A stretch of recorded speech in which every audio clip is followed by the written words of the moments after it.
So hello students, welcome back. तो आज के इस स्मॉल सेशन में हम क्विकली डिस्कस करने वाले हैं द रिमेनिंग क्वेश्चंस जो कि मैंने क्विज 9 के अंदर आपको होम असाइनमेंट ग्रुप में दे रखे थे। तो देवर अ टोटल ऑफ 5 क्वेश्चंस।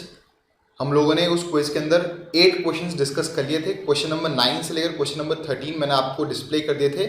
उनके क्विक डिस्कशंस के लिए मैंने ये वीडियो अपलोड किया है। So let's start with the first question itself. तो सबसे पहला क्वेश्चन था was this that is displayed on your screen। Question कहता है if the value of the definite integration, आपके पास एक इंटीग्रेशन दे रखा है 0 से लेकर 1 207c7 दिख ही रहा है। 207c7 एक कांस्टेंट है तो बाहर आ जाएगा। x की पावर 200 1 माइनस x की power 7 dx is equal to 1/k। तो ऑब्वियसली इस एक्सप्रेशन इस इंटीग्रल की वैल्यू हम लोग निकालेंगे और उसको 1/k से इक्वेट करेंगे, वहाँ से k मिलेगा। आपको k/26 की वैल्यू बतानी थी। इंटीजर टाइप क्वेश्चन है। तो सबसे पहली चीज़ जो इंटीग्रेशन है हमारे पास यहाँ पर, इस पर वर्कआउट करते हैं। यहाँ पे 207c7 एक कांस्टेंट, उसको बाहर निकाल लेते हैं और अंदर जो दो टर्म्स हैं, एक है x की पावर 200 और एक है 1 माइनस x की पावर 7, इसमें बाय पार्ट्स लगाते हैं। क्योंकि x की पावर 200 जो है उसको इंटीग्रेट करना आसान है तो उसमें बाय पार्ट्स लगाना आसान होगा, इसलिए x की पावर 200 को आप सेकंड फंक्शन मान लीजिएगा और 1 माइनस x की पावर 7 को फर्स्ट फंक्शन मान लीजिएगा, क्योंकि उसको डिफ्रेंशिएट करेंगे। तो ध्यान देखिएगा कैसे तेजी से कर रहा हूँ।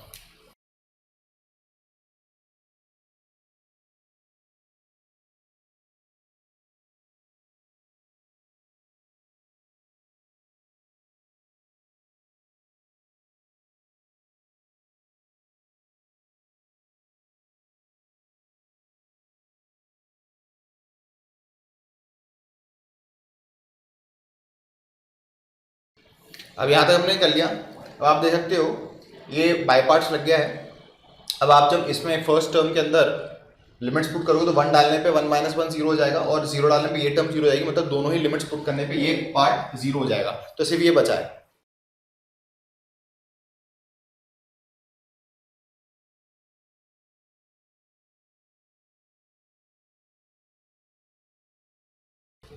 सो बड़े ध्यान से देखिएगा, जो हमारे पास टर्म आई है हम लोगों ने यहाँ से शुरुआत की थी, इसमें बाय पार्ट्स लगाया था। बाय पार्ट्स लगाने पे हुआ क्या कि जो x की पावर 200 है वो तो x बढ़ गई, वो तो x की पावर 201 हो गई, पर 1 माइनस x की पावर 7 जो है वो घट गई। ये बात अच्छी है कि दोबारा बाय पार्ट्स लगते हुए नजर आ रहा है। कम से कम एक टर्म तो कम हो रही है, 1 माइनस x की पावर तो कम हो रही है। अब जिस तरह हमने बाय पार्ट्स यहाँ लगाया था वैसे हम बाय पार्ट्स यहाँ लगाएंगे। अगेन सेकंड फंक्शन x की पावर 201 को मानेंगे और फर्स्ट फंक्शन मानेंगे 1 माइनस x की पावर 6 को। पर बार बार करने से अच्छा पैटर्न को ऑब्जर्व करते हैं। आप देखो 207c7 तो एज इट इज बाहर है। जब आपने इसमें बाय पार्ट्स लगाया था तो ऑब्जर्व करो आउटकम क्या आया। आपके पास आया आउटकम 7/201, 7 जो कि ये पावर थी 7/201। तो इसका आप बाय पार्ट्स लगाने पर आउटकम अभी फोर्स ही कर सकते हो। यहाँ पे 7 था तो यहाँ पर 7 आया था, तो यहाँ पर अब 6 है तो यहाँ पर आएगा 6, और यहाँ पे 201 था तो यहाँ पे आएगा 202। तो अगली बार जब आप इसको सिंप्लीफाई करोगे तो मैं सीधा पैटर्न ऑब्जर्व करके बता रहा हूँ आपके पास आंसर क्या आएगा।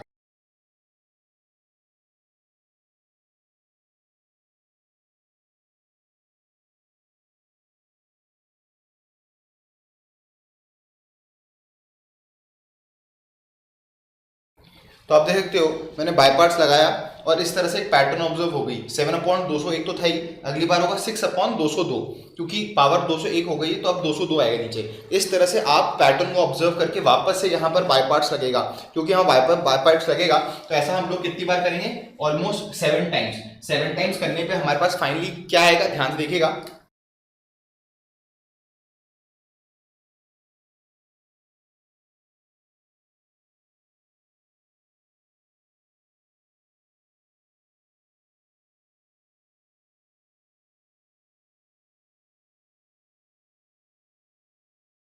सो देखिए इस तरह हमने 7 बार किया। ध्यान देखिएगा, जब यहाँ 202 था तो यहाँ पे भी x की बार 202 थी।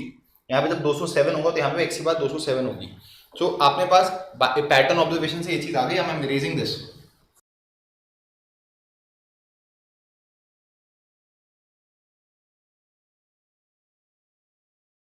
तो ये सिंप्लीफाई करके एक्सप्रेशन आ जाएगा। अब इसमें लिमिट डालोगे 1 और 0, तो ये 1 की पावर 208 तो 1 ही हो जाएगा और 0 डालने पे 0 तो ये 1 हो जाएगा, है ना। अब आपको सिंप्लीफाई करना है। 7 फैक्टोरियल 7 फैक्टोरियल कट जाएगा, ये 200 फैक्टोरियल है और उसके बाद 201 से लेकर 208 तक जा रहा है, तो 2007 फैक्टोरियल अपॉन 208 फैक्टोरियल होगा, जो कि 1/208 होगा, है ना। ये हमने 1/208 सिंप्लीफाई करके आएगा। यहाँ लिख देता हूँ 1/208 आएगा। अब आपको क्वेश्चन में क्या दे रखा है, ये चीज 1/k के बराबर है।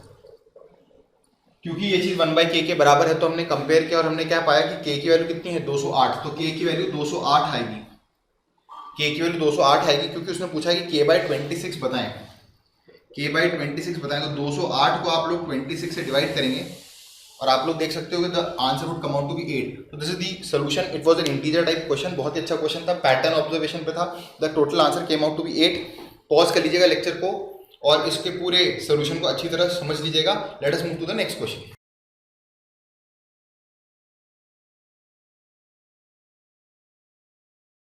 तो स्टूडेंट्स जो है, जो अगला क्वेश्चन है क्वेश्चन नंबर 10, अगेन बहुत ही डायरेक्ट क्वेश्चन है, कई बार हम लोगों ने इसको डिस्कस कर रखा है। हमें एक चीज दे रखी है ऑलरेडी कि इंटीग्रेशन 0 से लेकर 100 fx dx, इसकी वैल्यू 7 दे रखी है, इसकी वैल्यू 7 दे रखी है और एक समेशन का एक्सप्रेशन है यहाँ पर, इसके बारे में हमें वर्कआउट करना है।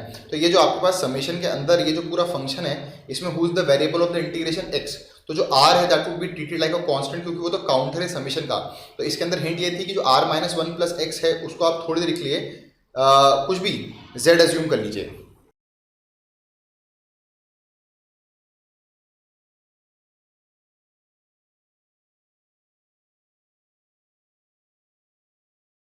तो ये हमने सब्स्टिट्यूशन कर दिया है। अब इसके बाद हमने z तो लिया पिक्चर में, क्योंकि ये चीज z आ गई, ये dz हो गया। अब लिमिट्स को ध्यान से चेंज कीजिएगा, ये लिमिट्स किसकी हैं, x की। अब z की आएंगी, r को 0 डालोगे, क्यों सॉरी x को 0 डालोगे, क्योंकि ये लिमिट्स हैं x की, x को 0 डालोगे तो r-1 आएगा, और x को आप जब 1 डालोगे तो 1 से 1 कट जाएगा, ये r आ जाएगा। और आपको मालूम है that since the definite integration is independent of the variable used, तो ये z को आप वापस से x लिख सकते हो। ये मैंने रिप्लेसमेंट कर दिया z की जगह x। अब ये जो हमने इस चीज को सिंप्लीफाई किया है, इसको सब्स्टिट्यूट करते हैं जो वो समेशन का साइन है उसके अंदर। सो ये हमने सब्स्टिट्यूट कर दिया उस एक्सप्रेशन में जहां पर समेशन है r इक्वल टू 1 से लेकर 100, जो 0 से लेकर 1 तक का टर्म था ये वाला, उसकी जगह हमने लिख दिया r-1 से लेकर f(x) dx। अब जरा आप काउंटर चलाओ,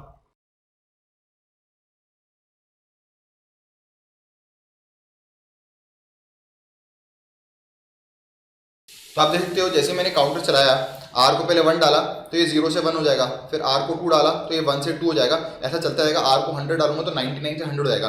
ध्यान देखिए अंदर fx है, और जैसे हमने वो प्रॉपर्टी पढ़ रखी थी दैट ब्रेक इनटू पार्ट्स, है ना, a से लेकर b को हम ब्रेक कर सकते हैं, a से c एंड देन c से b, पर यहाँ पे उसका रिवर्स लगेगा। ये 0 से 1 है, फिर 1 से 2 है, ये 99 से 100 है, तो कंटिन्यूस है, तो इनको आप उस प्रॉपर्टी को रिवर्स करके लिख सकते हो। जैसे 0 से लेकर 100 f(x) dx, जिसकी वैल्यू ऑलरेडी क्या दे रखी है 7। This is already given in the question, the answer is 7।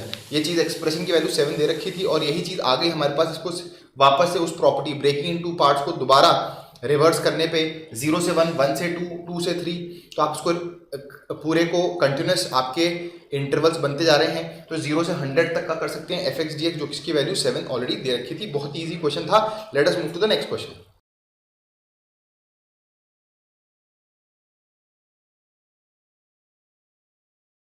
So students ये क्वेश्चन नंबर 11 है। क्वेश्चन नंबर 11 में आपको एक फंक्शन दे रखा है fx, उसके बारे में दे रखा है कि fx जो है एक क्वाड्रेटिक पॉलिनोमियल है, क्वाड्रेटिक फंक्शन है, ax² + bx + c के रूप में ये चीज़ यहाँ लिखी हुई है। अब आपको इस फंक्शन में a b c नहीं दे रखे, पर दे रखा है कि f(0) 0 है, f(2) है। हमें मिनिमम वैल्यू निकालनी है 0 से लेकर 2 integral modulus of f(x) dx का।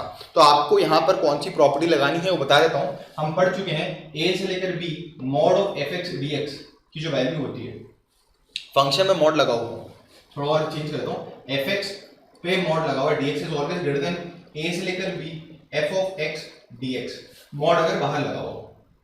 बड़ा इंपॉर्टेंट है क्योंकि मॉडुलस जब तक फंक्शन नहीं पता होता तब तक मॉडुलस तो रिमूव हो नहीं सकता, तो ये इसकी मिनिमम वैल्यू होगी। इस तरह के एक्सप्रेशन की ये इसकी मिनिमम वैल्यू होगी। इस एक्सप्रेशन को यूज करते हैं तो हमें वैल्यू किसकी निकालनी है, 0 से लेकर 2 मॉड ऑफ f(x) dx की वैल्यू निकालेंगे, जो कि ग्रेटर देन 0 से लेकर 2 मॉड बाहर f(x) dx। मॉड फंक्शन पे लगा या मॉड बाहर लगा, इसकी मिनिमम वैल्यू होगी। अब आपको मालूम है f(x) का इंटीग्रेशन क्या होता है, fx f(x) और इस पे लिमिट्स होंगी 0 से लेकर 2, तो is greater than equal to f(2) - f(0). F of two दे रखा है, एफ ऑफ जीरो दे रखा है, this would be 2 minus zero, answer होगा 2। जो इसकी मिनिमम वैल्यू है वो 2 के बराबर है, क्योंकि इंटीजर टाइप क्वेश्चन है इसलिए इसकी आंसर है 2 इज द मिनिमम वैल्यू। बहुत इजी क्वेश्चन, बहुत ही doable. Let us move to the next question. बहुत ही इजी था ये वाला क्वेश्चन, बहुत ही एवरेज लेवल का था, पर थोड़ा सा आपको प्रॉपर्टीज के बारे में अवेयरनेस होनी चाहिए थी, जो मैंने यहाँ पे लिखी हुई है। Let's move to the next question.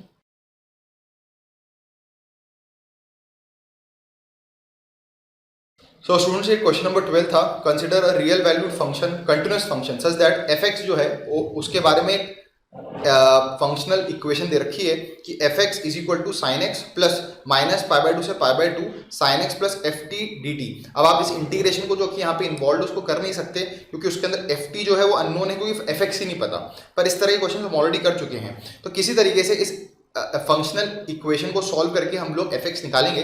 फिर आपको बोल रखा है क्वेश्चन में सेकंड स्टेटमेंट में, if capital M small M are the maximum minimum value of the function then M by M क्या है। तो फंक्शन मिल जाएगा तो उसकी मैक्सिमम और मिनिमम वैल्यू मिल जाएगी, उनका हमें रेशियो निकालना है। तो देखो इस फंक्शनल इक्वेशन में हम कैसे वर्कआउट करते हैं। पहले जो लिखा हुआ उसको मैं वापस से लिख देता हूँ, हमें क्या दे रखी है फंक्शनल इक्वेशन।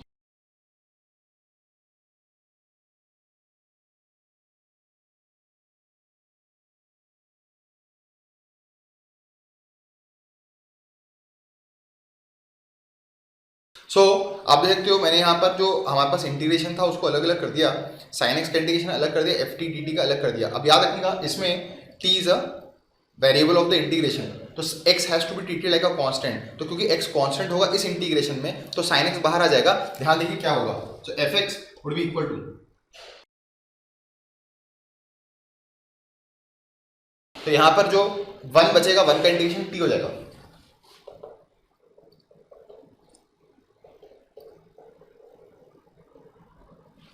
अब ये क्या होगा, this would B pi by to minus pi by to, ये पाई बाई टू माइनस और माइनस पाई बाई टू पाई बन जाएगा।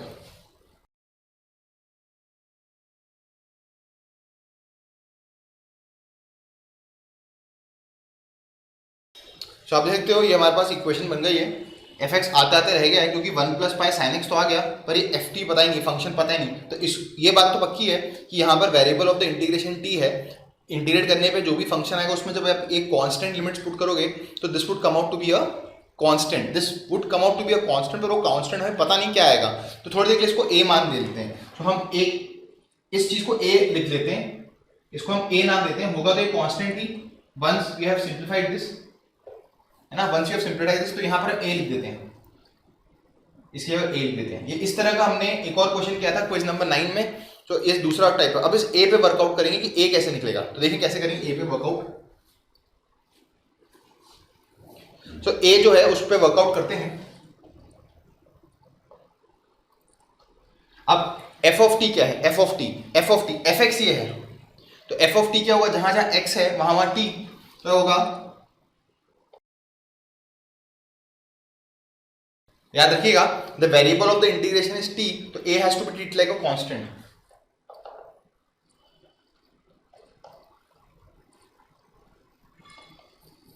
साइन टी एक ऑड फंक्शन है, तो माइनस पाई बाई टू से पाई बाई टू उसका इंटीग्रेशन 0 हो जाएगा, तो खत्म हो जाएगा।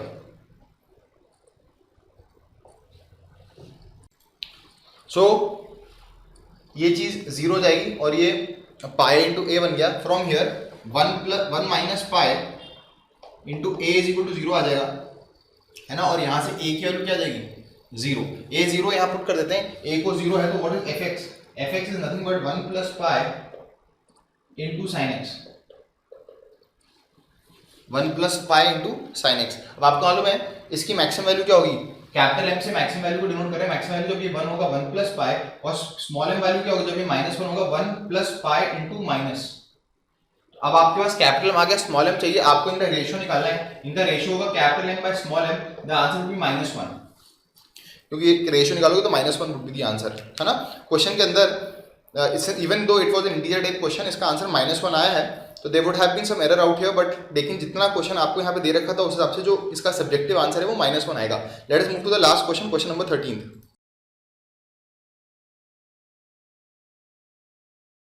सो स्टूडेंट जो नेक्स्ट क्वेश्चन है उसमें आपके पास एक un का एक्सप्रेशन दे रखा है, एक un दे रखा है और एक vn दे रखा है। आपको un बाई वी एन दे रखा है 1024। इनके अंदर दोनों ही एक्सप्रेशंस में आप देख सकते हो n is the parameter that is unknown, तो मैं n की वैल्यू यहाँ पे निकालनी थी। तो लेट अस सी कि कैसे करेंगे। ऐसा क्वेश्चन हम ऑलरेडी 2 बार कर चुके हैं इसी क्विज के अंदर। लेट्स सी कि कैसे इसको वर्कआउट करेंगे। पहले हम लोग vn को सिंप्लीफाई करते हैं।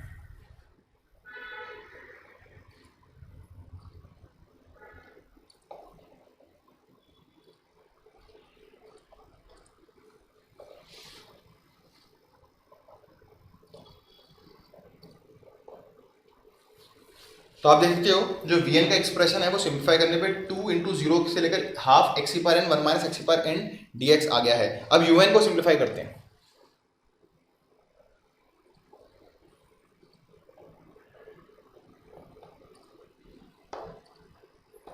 इसमें सब्स्टिट्यूट करेंगे x को 2t।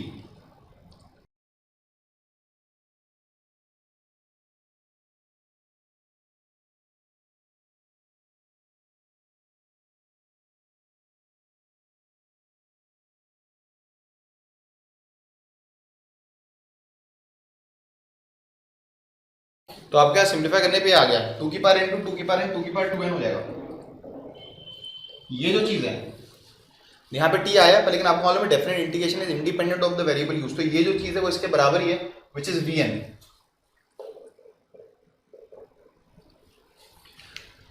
सो आपके पास un जो आ गया दैट इज 2 की पावर 2n vn आ गया।